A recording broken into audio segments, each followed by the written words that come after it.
How you feeling there, champ? Feeling all right, man. Feeling all right. You Right. still don't worry. You still got some mojo there. Right. Yeah, man. Mojo, man. This is my daughter's travel softball team organization. Oh, that's what I am talking about. Yeah, man.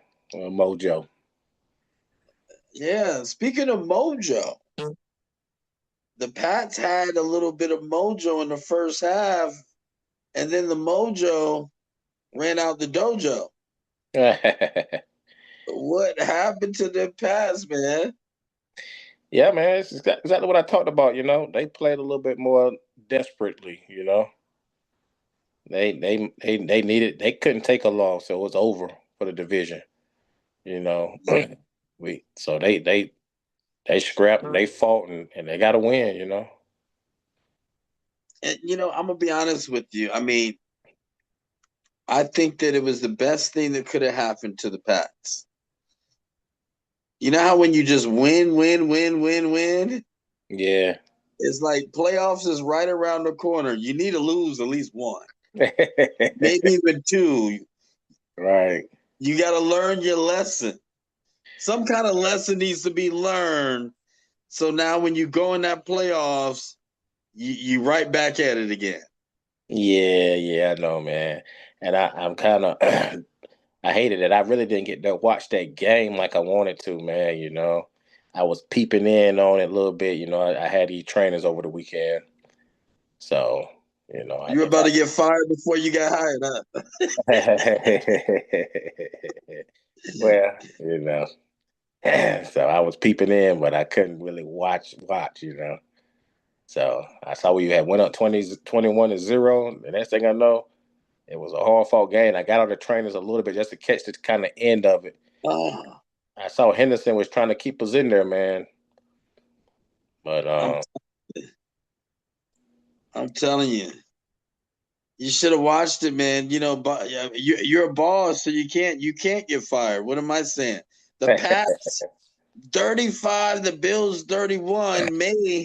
Mayday 14 for 23, 155 yards, one interception. Josh Allen 19 for 28, 193 yards, three touchdowns. And the guy that we didn't think that was going to be doing much of anything against that Pat defense, he was in the kitchen. He was cooking. yeah, he had a good game. Cook had 22 carries, 107 yards, two touchdowns. But I think the positive thing that the Pats can get out of that game, besides the lesson that they've learned that, we got to keep our foot on the gas, is that Henderson might be something special now. Yeah. I think they already know. He's starting to put it together, man. Henderson, 148 yards, brother. Yeah, I think he got to be the front runner for Rookie of the Year right now, man. He played good, man. Just like I said, I saw the last couple drives and May just couldn't put nothing together, man. I mean, They, they couldn't somehow put it together. yeah. That's all I'm afraid of, man. I just hope, May don't get outdueled by one of the quarterbacks in the postseason. But um, Josh Allen might be about the only vet that might be into the postseason. So we'll see how Yeah, that go. yeah, we'll see how it go. I think Yeah. I think the good thing is the Pats know that they can beat the Bills. Bless you. And I think that the Bills know that they can beat the Pats. So He said, I done got allergic to losing, man. you're allergic to. Hey, you can't be more allergic to me. Let me tell you. We lose one time, I start sneezing, man. I'm allergic to I got pneumonia. Okay. it. You look now, you done lost so much, you should be immune to Look. I just don't give a dang it. anymore. Right? But yeah, I think we're still in the lead for the division. We got another tough one though with the Ravens coming up. And that'll be a tough game. But even if we win or lose that game, we still can win the last two games and win out due to tiebreaker for the divisional records. Yeah. So we still in a good spot. We just got to close out, man. Them last 2 division games is the most important games. I still like to beat the Ravens because I want to keep Lamar out of the playoffs. Yeah, So yeah, that'll be big. I want to keep Lamar out too, if we can. Got rid of Pat now. Let's go ahead and get rid of Lamar. Don't got to worry about him. yeah. Speaking of Pat, let's talk about Pat a little bit right now. Yes, sir. Uh, man, as much as I can't stand the Chiefs, you never want to see, a player go down and have an injury like that, season-ending injury. Yeah. All right. Yeah. I mean, wow, that hurts the league a little bit. But that dynasty, here's what I have pleasure saying. That dynasty looks like it's crumbling.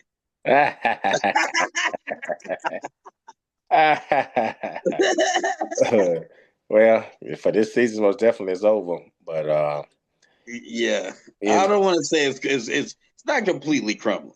no, it ain't all the way over. But you got to see how deep into the season this ACL go too for next year. It's kind of late in the Yeah, season. I mean, I think he'll be all right towards the beginning. He the type of guy he probably gonna rehab really hard and try to get back before the season start. But you never know. He can get placed on IR and be won't play until 4 to 6 games in. So just see how it go. and it's interesting because I saw there's two notable players that had that kind of injury that came back and came back really strong. One was Tom Brady, Yeah. and the other one was Adrian Peterson, who Oh, rushed over 200 yards after having it. He had a phenomenal year. right. And I think Tom Brady bounced back the next season because he got hurt week 1 Yeah, that season. I remember that season. Got him low and hit him in the knees. They changed the rule after that too. Can no longer hit the quarterbacks low. yeah, the Brady rule added to those championships, right? Yeah, man. Yeah, you can't enter Tom, man. Yeah, man. So I mean, I'm looking at it like it's a breath of fresh air. You Yeah, know, it really is. yeah, We want to see the league be competitive. We want to see some new faces, different team logos in there. And we got an exciting offseason now that the Chiefs are out. I mean, man, the sky's the limit for the AFC. yeah, man. Like I said, it's wide open for the LC, man. It's wide open for the taking. And man, as far as the Chiefs, man, I hate that it ended with Mahomes being hurt. But the Chargers was kind of in control of that game even with him playing. He got hurt Yeah. real late, so I really think the Chargers might would have held on and won the game. You never could count Pat out, but but they held him, man. He scored on that first drive, and it looked like it would be easy for the Chiefs, and he ain't scored no more. Yeah, I know. So he ain't scored no more. So it'll be interesting to see how the Chiefs close out the season. Um, as far as the dynasty being over, I ain't ready to close that window yet because he can have a second part of his career, kind of like how Tom did. Seemed like Tom got better at 40. Tom got better at 40, man. He was like some wine, man. Yeah. So Tom got better at 40. So as far as the dynasty being over, I ain't ready to say that, but I'm I glad. don't know. I don't know if Kelsey is getting better. No, he gonna have to get a new crop of get guys. You know what I'm Yeah. saying? He gonna need some young talent to come in there with him, and he'll be all right to get some young talent in there with him. It'll be interesting to see what Kelsey does too. Is he going to exit out like his brother and enjoy life? I mean, like he could be doing on you know what I'm saying? Not playing, not getting hit upside the head. Right. I think it'll be all determined by how Mahomes rehab. And Mahomes like, look, I'm gonna be back. I'm coming on back. I ain't gonna miss too much of the season. Let's go out on a high note. You know what I'm Let's saying? go. Yeah, let's go to high note. Let's do this. Yeah, let you go out on a high note. So I can see him coming back then. If Mahomes gonna have a long process to get back, then I can see him, maybe saying calling it quits. Well, one thing we do know is that even if you quit in today's football game, you could come back at 50 and play again. Hey It's a man, new day. that's why they say don't burn no bridge, man. Don't burn no bridge. And it seemed like Phillip Rivers didn't burn any bridge. Yeah. And let me tell you something. He had more yards than my Raiders whole squad had. Oh man. Look at, I mean, how pathetic, Coach. How pathetic is that? Come on. Man, well, you know. Yeah. Yeah. It was Phillip Rivers, 120 yards, 1 touchdown, 1 interception, 18 for 27. I mean, it's unbelievable. it And I is. almost won the game. Yeah, he almost did. He almost did. He almost did. He yeah. He almost won the game, man. They had to fight all the way to the end to beat him. Yeah, 18-16, the Seahawks barely won that game. I mean, what is your take, Coach? How do you feel about his performance? Man, he did all right to be first game in 5 years. You know, he did. I don't know what to really think about it, man. The Colts. I think they're in trouble though. I don't think he's gonna get them into the postseason. No, Not from, they're in trouble. yeah, not from what I saw. The team beat them without even scoring a touchdown.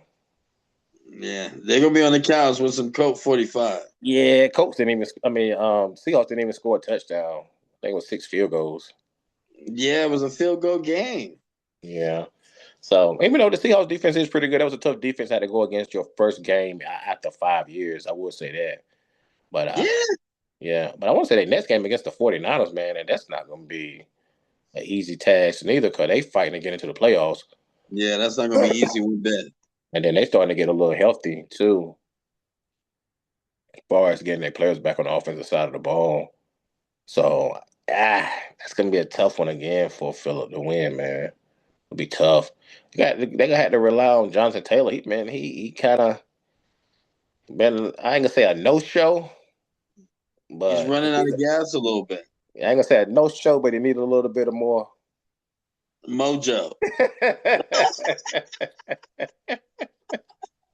He need a little bit more mojo, man. Shoot, they need to find ways to get him the ball in space, man. He gotta, like, with Phillip Rivers being your quarterback. I mean, like, Jonathan Taylor should have like 7 receptions, you know. Yeah, you got to get him out of the backfield, and I think though they might start developing that. I mean, they're going to have to scheme a little differently. You know, keep Phillip Rivers not on his back because he might not get back up. Right. You know. Yeah, I know. Hey, a side note though, you seen Cam was a little sour about that, right? Oh, that's a major note. That is a side note. We joked about it, right? I think I joked about it, you know. Cam is funny, man. I joked about it as soon as Phillip Rivers signed. I knew Cam was gonna feel some type of way about that. I'm telling you, man. Cam is a trip. Hey, Cam, man, stop. they said the last time they saw Cam, he wasn't very good. And that's how they put it. Cam feels offended. Yeah. Oh man. Yeah, so yeah, I guess the people that don't want what come with Cam, man, you know. No. What That's exactly what it is. they always say, once the talent don't equal up to the headache, then they're done with you. That's it. And not talent, but the production. Once the production don't meet the headache, they're done with you. Right. And you know what? For all the young athletes that are watching this show, remember that. Heed what Coach Q just said. Okay. No matter how talented you are, if you're a headache and that production goes down a little bit, Right. you're gone. They gonna solve that headache real soon. Oh yeah. Oh yeah. Hey, what you think about nobody else out there to get but Phillip? I find it hard to believe. I know, man. God, I don't I know. find it harder. I mean, I really find it hard to believe. Nobody out there But but Phillip. I mean, I know he know the system. He just left there, familiar with the system. So maybe they I gave him think the that's edge. what it was. Yeah, I think they gave him the edge. He plays golf with the owner. Hey, it ain't what you know. It's who you know. Hey Why you think I got the T-shirt? man, nice shirt. That's a nice shirt there. We're doing big. Look, yours is in the mail. Okay. Nice shirt. And look, happy holidays to you, my brother. Wish you a Merry Christmas to the whole family. And we want to give a special Merry Christmas and Happy Holidays to all of our sponsors that have sponsored this show and that have made this platform grow. You know, I can get emotional thinking about when it was in the incubator stage. And now, you know, now that it's grown legs, man, the things that we're doing, we got some exciting news coming to start the new year up that we're going to talk about in the next couple of weeks. Man, anything you want to add on to that, Coach? No, man, like you said, a mouthful, you know, it's been a blessing. You know, through this process, we just remain humble. And, you know, we're going to keep striving make this show more productive and get y'all more information, get y'all a couple more laughs, you know. Because every time we talk about Geno being top 10, you got to laugh about it. More paper bags. we got to look. We got to get to the bag, but not that kind of bag. All right, yeah, not that bag. I'll see you soon, Coach. All right, let's shake the world, brother. Yes, sir.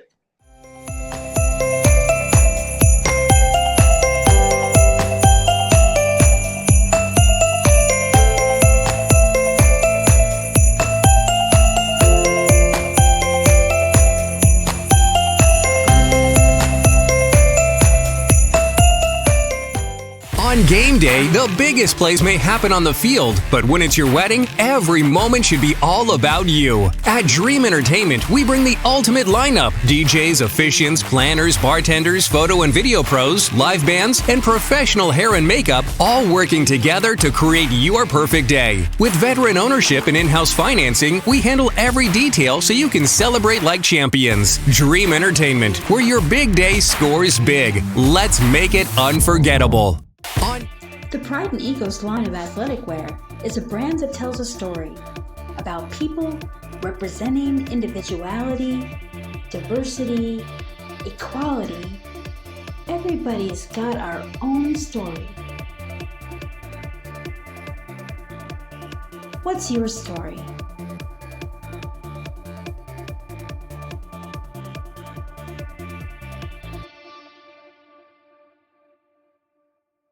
We interrupt this broadcast for the Second Opinion halftime show.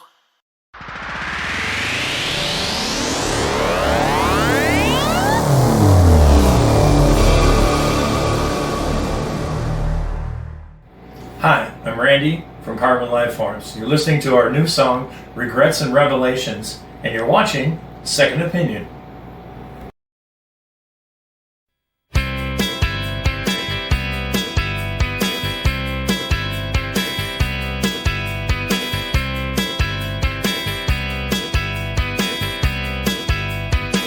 You let it tempt me, you snuck away.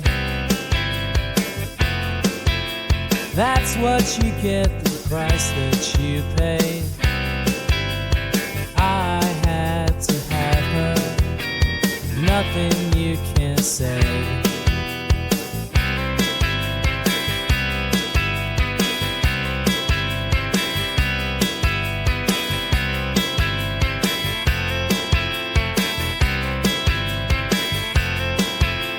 Left you at the party, missed the celebrate. I was in the bedroom and in my own state. Sorry I missed the party, she was worth the wait.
Hello, everyone. This is Raymond. And I'm Kim. And this is Real Love Music. And you are listening to our song, Every Christmas with You, here on Second Opinion.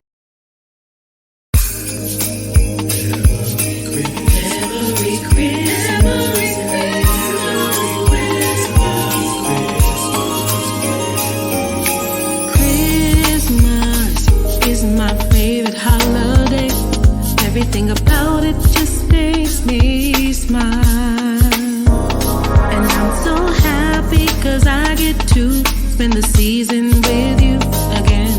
Every year it gets better and better. Every Christmas with you is a joyous time. Decorating trees and presents, singing carols all night, remembering the birth of our Savior.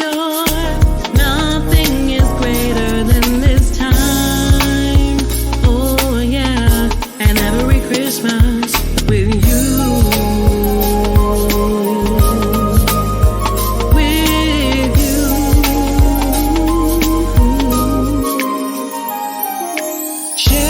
Chestnuts roasting on an open fire, and above the sky is filled with snow. But in the midst of all this beauty, you're the only one I see, my love. Every year it gets better and better. Whoa. It's a joyous time. Decorating trees and presents, singing carols all night, remembering the birth of our Savior. Nothing is greater than this time. Oh yeah, and every Christmas with you, baby. Yes, with you.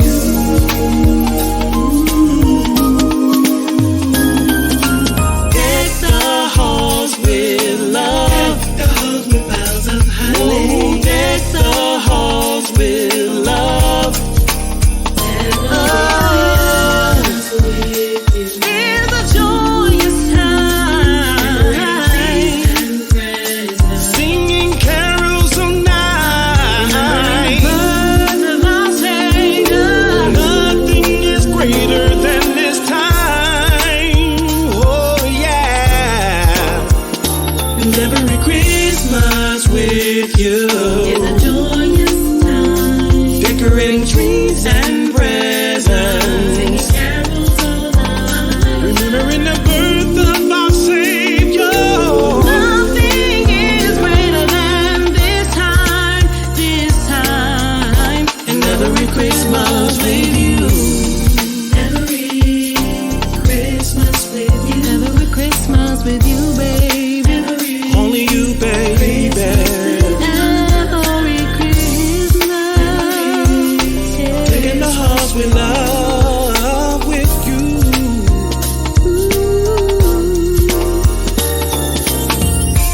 Wishing you and your family A very Merry Christmas and a Happy New Year. I'm Raymond. And I'm Kim. And this is Real Love Music.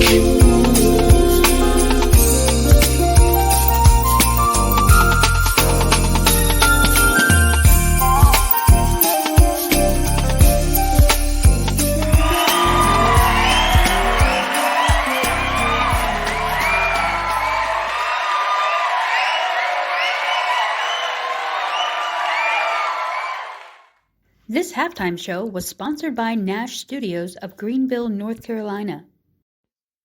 There's always more to read at Next Chapter Books and Art, winner of Sun Journal's Reader's Choice Awards for New Bern's Best Bookstore in 2025. Owned by local author Michelle Guerin-Fly, Next Chapter Books and Art features local authors and artists' works as well as new and used books of all sorts. Don't forget, we carry gift certificates for that special book lover in your life. For more information, call 252-633-5774. That's 252-633-5774. And check out our event page on our website at thenextchapternc.com. Trouble finding a gift for that hard to shop for person in your life? Then you need to visit the Black Cat Shop of New Bern, North Carolina. An unusual, quirky, unique, cool, and funny novelty store. Defy the norm and become a gift giving hero with our randomly inspired fun. The Black Cat Shop is also where you can join the Ghosts of New Bern tour for a hauntingly good time. The Black Cat Shop is located at 246 Middle Street in New Bern, North Carolina. For more information, call 252-635-1410. That's 252-635-1410.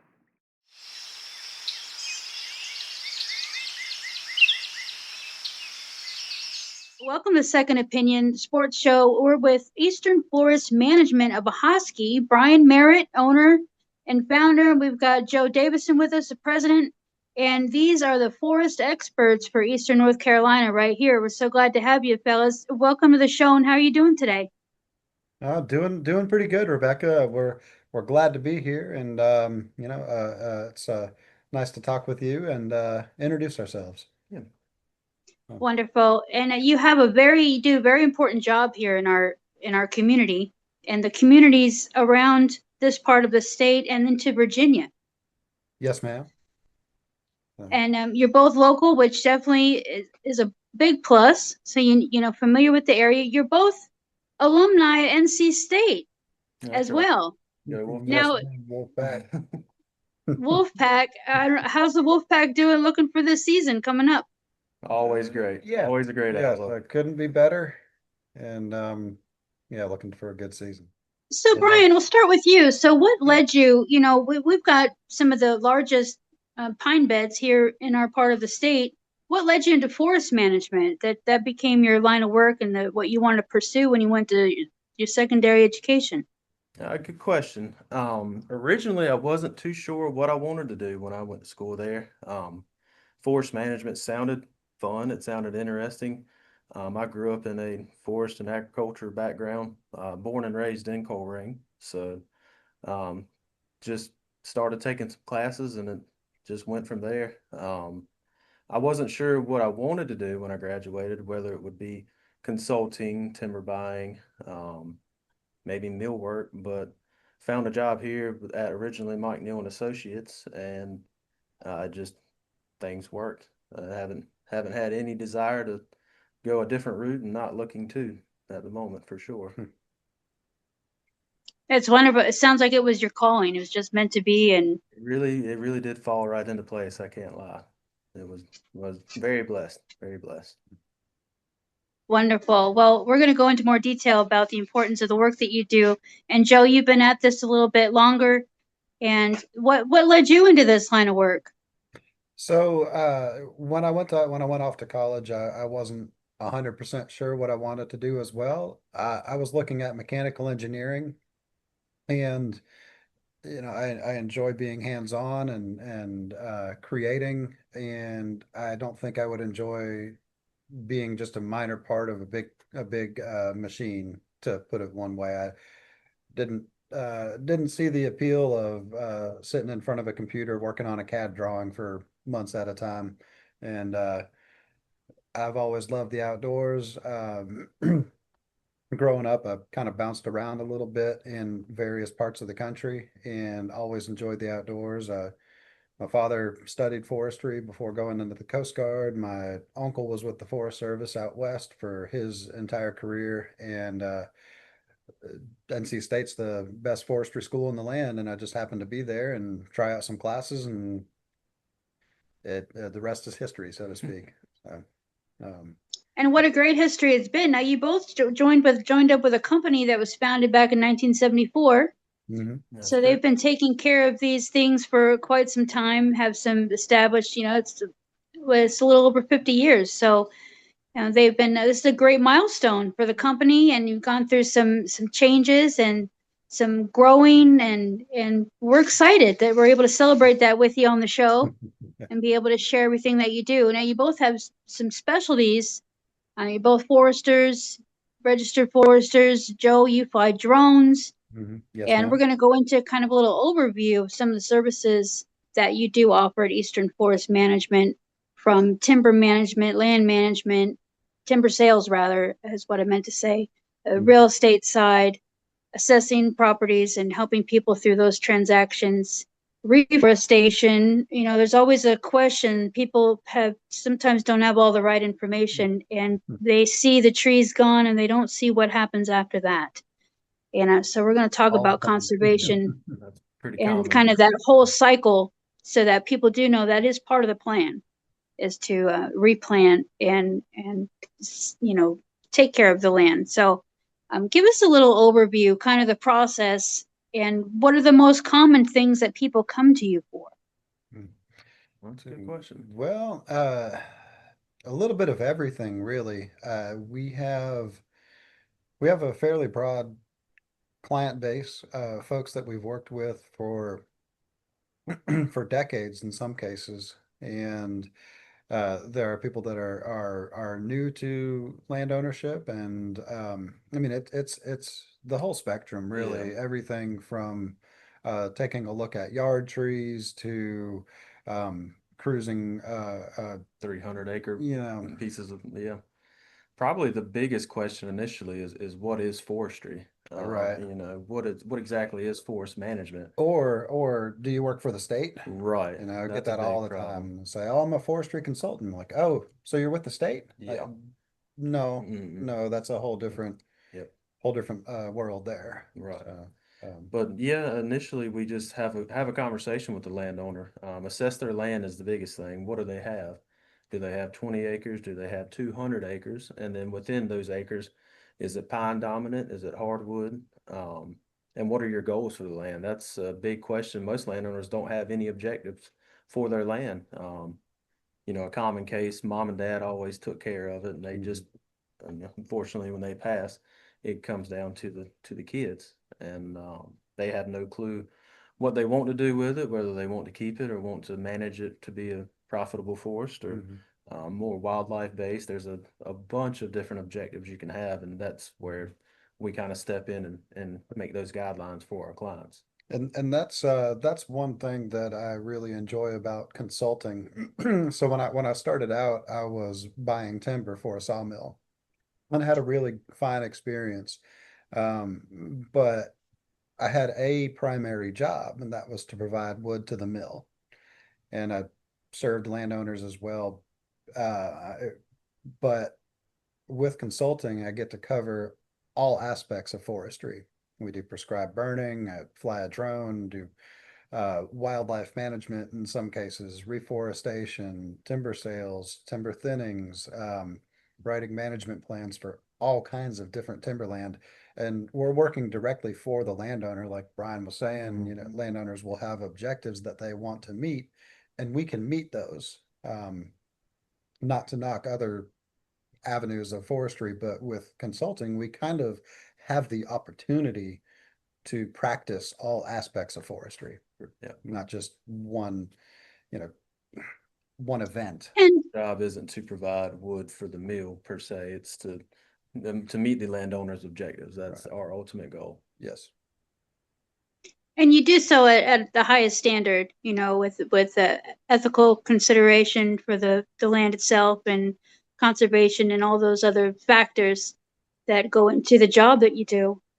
And which is why, folks, we want to always call a professional, a licensed professional, to come in and do this sort of a job, because it's important that it's done the right way.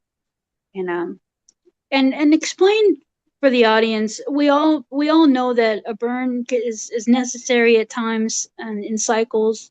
I spent a lot of time on the West Coast where we would do a lot of controlled burn in areas, and then replanting to avoid mudslides and erosion, things like that, and how healthy it was for the native plants to be able to come back and thrive again. So explain how that works on the forest side over here. Why you do that? Well, so a lot of the forest ecosystem around here is fire adapted. They don't necessarily the species don't necessarily depend on fire for regeneration, although some tree species do. But the periodic introduction of fire like you said, out on the West Coast, can really promote native grasses and rather than doing it post to mitigate any mudslides or anything like that. Right. It's more of a wildlife management consideration, as well as a kind of a clearing, I guess would be the best way to you could describe do it. site prep burns, or honestly, aesthetics are a common goal for most clients, Mm. just to clean things up. If the wood's getting choked out by privet or Right. the wood's getting choked out by reeds, and Right. can clear that And understory. we have those invasive vines here that just take over they're like a little monster Dahlia is one of in them. a lot Yeah. of places. Kudzu Right. to a degree. Kudzu is bad. Yeah.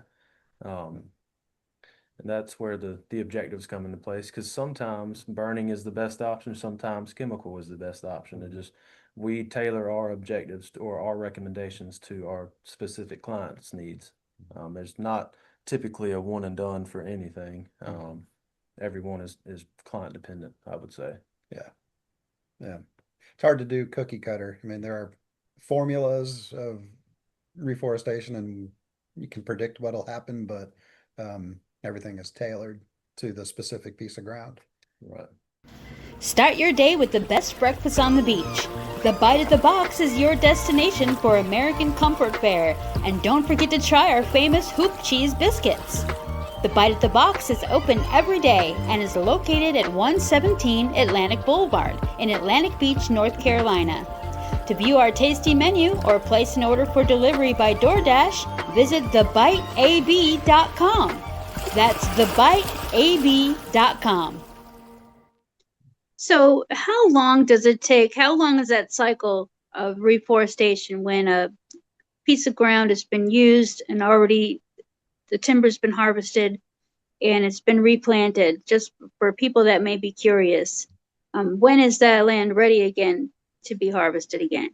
How many years are we looking at?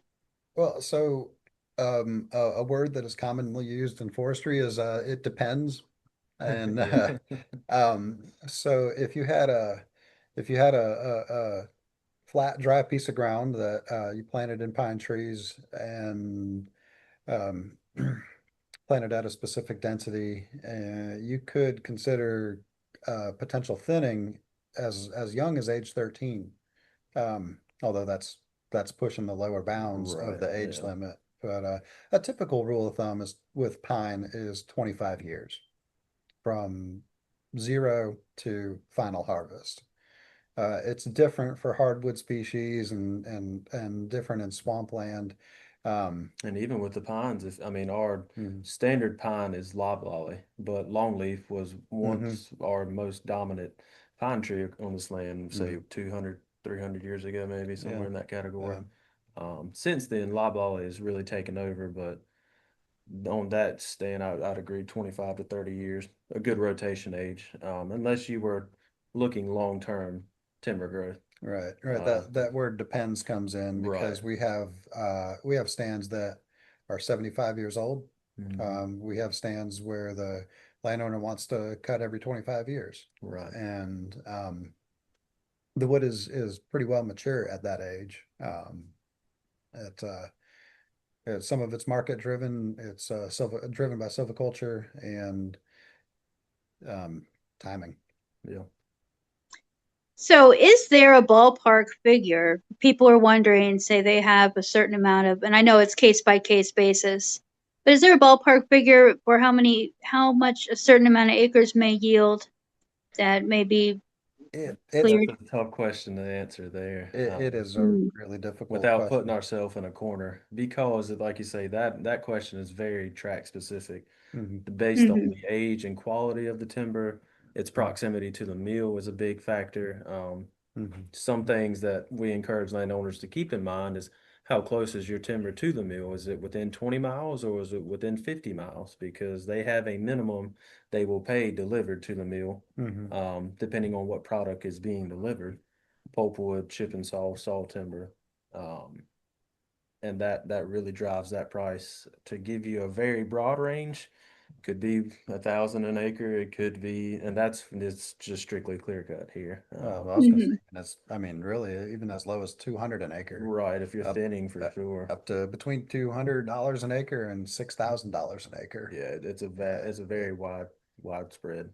Depending on, like I said, mill location and species and age and size of the tract and ground dependency, everything. There's a ton of factors that go into it. How much wood the logger or the mill needs can make prices fluctuate, and that's one of the that's one way that a consultant can help a landowner, is that we have a picture of what's going on in the market at any given time, and it's hard to count the number of examples, so many examples where a landowner was offered something and they contact us and we find that it's worth more than what they were offered. Yeah. It's another reason of calling a pro. we try to level the playing field. Yeah, we try. And and you're working in the best interest of your client.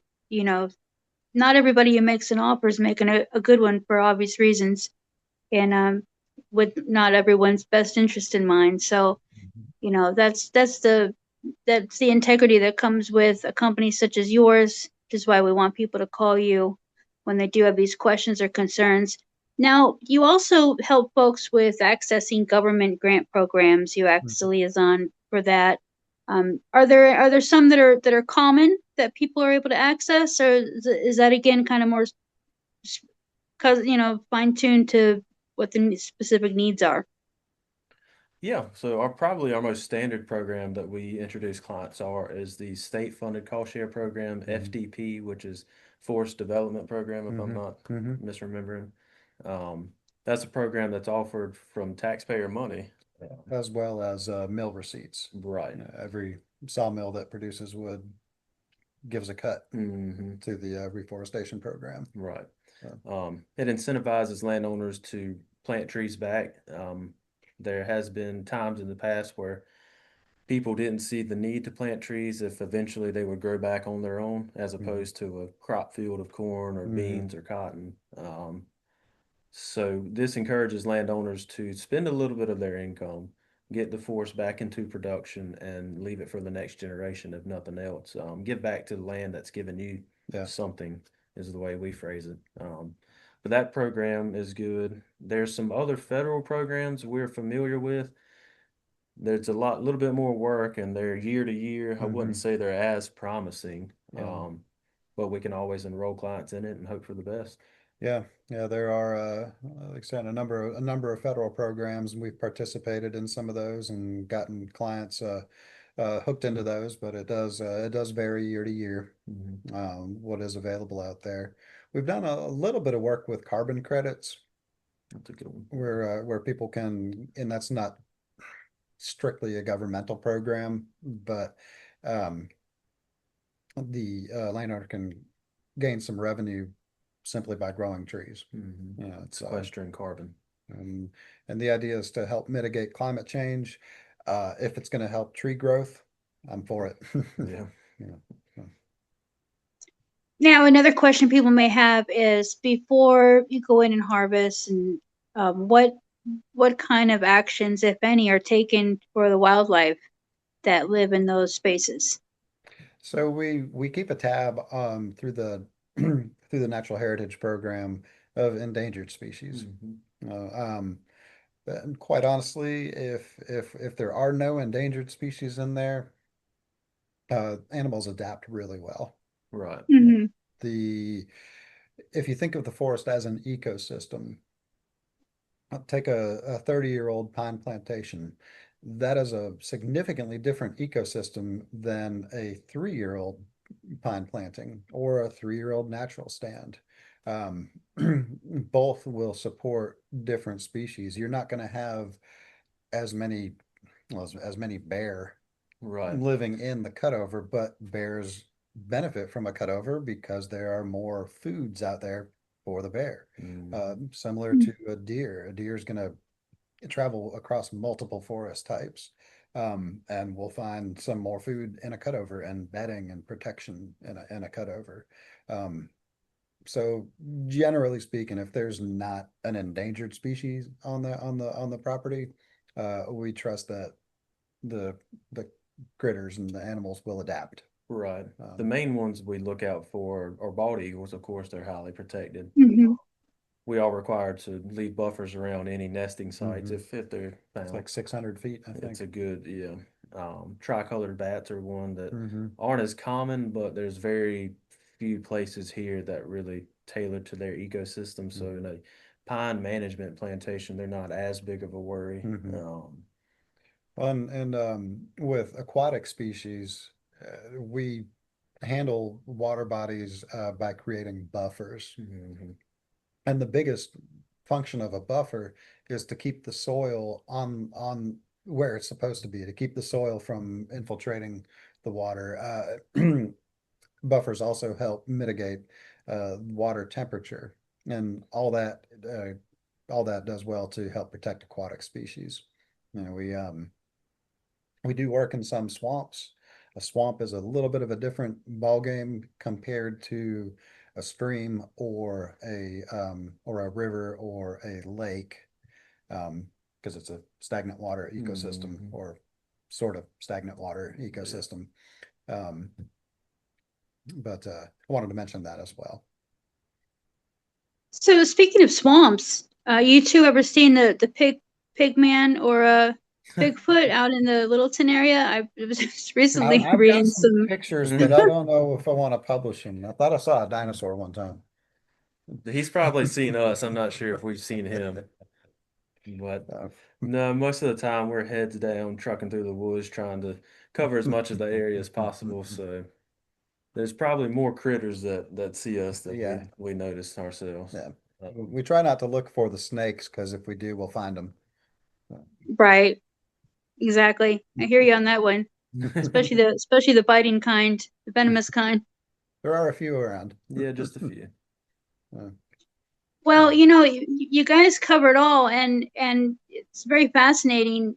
Just this part of the country that we live in is so rich in so many ways.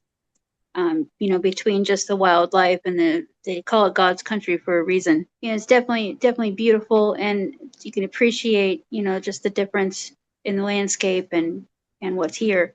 So folks, you need to call Eastern Forest Management for all of your land management needs. They will come, they will survey everything, and they'll keep your best interest in mind when advising you on what and how you need to do things when it comes to forest management.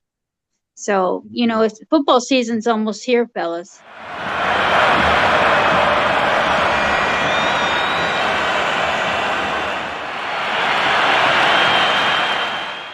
What teams we rooting for over here? Well, I'm always a Wolfpacker, but we got a big game against ECU coming up, opening day of the season. So it's always an exciting game there. Yeah. Sets the NFL favorites? Not as much for me. I'm more college than I am pro, but of course those games tend to be a little more exciting. Anyway, I could go for the Panthers. I will say I've got to pull for the Panthers. How about you, Rebecca? Who's your pick? I'm unapologetically a Raiders fan. I just saw. Yes, ma'am. Nothing wrong with that. But we're hoping they have a better season. They've been through some rough stuff, but hopefully they could turn it all around this time. So there you go. Well, I gotta say, I was a fan of the Chargers for quite a while, and I'll still pull for them some. Philip Rivers was a quarterback when I was at NC State for most of my time. So can't knock the. We have some of the best athletes have come from North Carolina. So we learned a lot. We recently had the Sports Hall of Fame from North Carolina on the show. And they just had their induction ceremony a few months back, but there have been so many. I mean, Michael Jordan, one of them. Right. But I mean, so many. We had Pernell Griffin came on the show, ECU linebacker, and there's just so many that have come from this state in all sports. So must be something in the water. Yep. Good timber So management. what's the best way for people to reach out to you? We have efmnc.com is the website. They can start there. That has lots of information. And I found some really cool stats for you guys on the website. Hundreds of clients, hundreds of thousands of acres that have been managed by you folks, over 100 million trees planted. That's a wonderful thing to be able to state. And then you have over 10,000 acres in conservation and growing, I'm sure, as the years go on here. So how's the best way that you want people to call you? You want them to call you, start the website? How do you want them to follow you and stay in touch? Well, probably the website would be best. The website's a good start.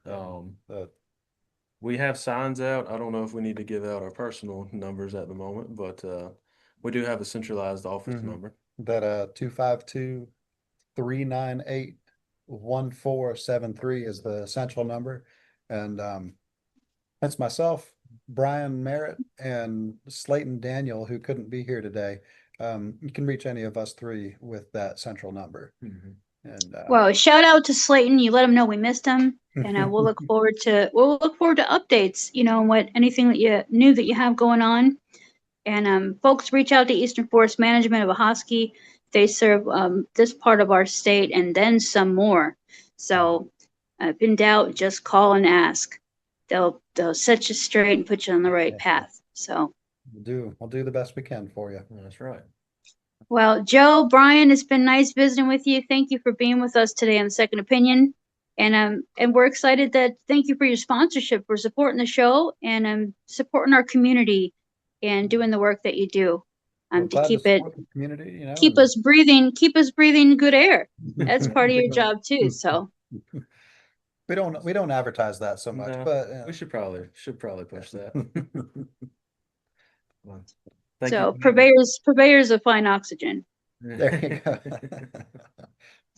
There you go. Well, you two have a wonderful rest of your day, and we'll look forward to seeing you soon.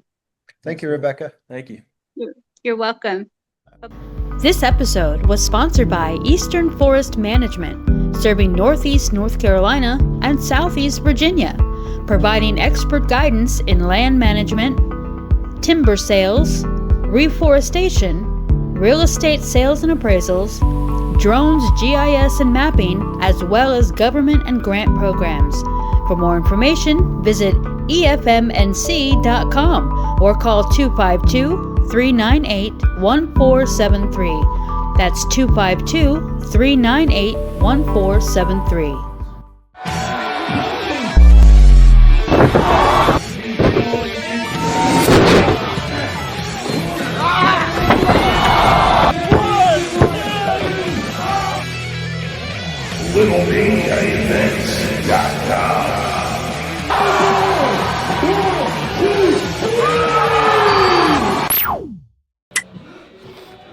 I thought this was supposed to be fake. Oh, you got me pretty good too. Little Mania Midget Wrestling Live is coming to Eastern North Carolina Thursday, January 29th at T-Birds in Weaverville, Friday, January 30th at the Countryside Event Center in Goldsboro, and Sunday, February 1st at Secrets Cabaret in Fayetteville. Don't miss America's #1 touring show. The action is intense and the pain is real. Get your tickets now at littlemaniaevents.com.